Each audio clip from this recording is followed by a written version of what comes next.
Seorang bandar narkoba serta dua pengedarnya dibekuk jajaran Satuan Narkoba Polres Buleleng. Pada Selasa malam kemarin, diduga barang haram ini dipasok dari salah satu napi di Lapas Kerobokan Denpasar.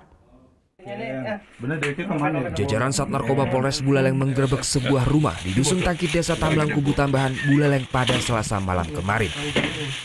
Alhasil polisi menemukan 7 gram sabu-sabu di rumah Made SA alias Sari. Penangkapan ini berawal saat dari polisi menangkap 2 orang pengedar yakni Nyoman TN alias Tangkas serta Ketut Ade alias Adi yang masing-masing membawa 2 paket sabu yang baru diambil di rumah tersangka Sari.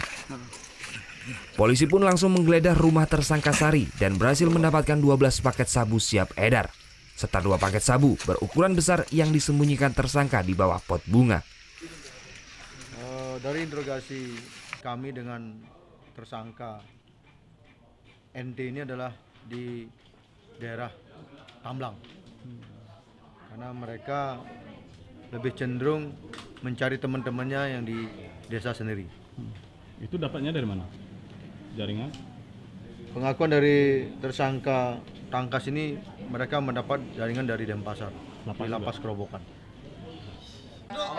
Sementara itu pengakuan tersangka Sari, bisnis narkoba ini telah dilakukan tersangka sejak 3 bulan yang lalu. 7 gram sabu tersebut didapatkan dari seorang napi di lapas yang dikenal melalui handphone. Sabu tersebut dibeli Sari sebesar 7 juta rupiah dan dibagi lagi menjadi 12 paket. Setiap paketnya kristal bening ini dijual tersangka sebesar Rp500.000 kepada pelanggannya di Desa Tamblang. Tersangka pun mendapatkan keuntungan 2 kali lipat dari pembelian sabu-sabu tersebut. Tersangka Made SA alias Sari dijerat pasal 114, 112, serta pasal 127 ayat 1 dengan ancaman hukuman 20 tahun penjara.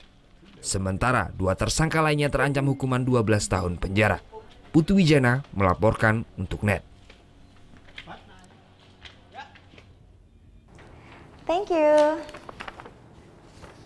Udah selesai nonton beritanya? Jangan pergi dulu dong. Subscribe dulu dan nonton tayangan lainnya di sini.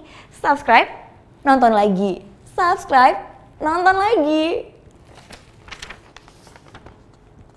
Kak.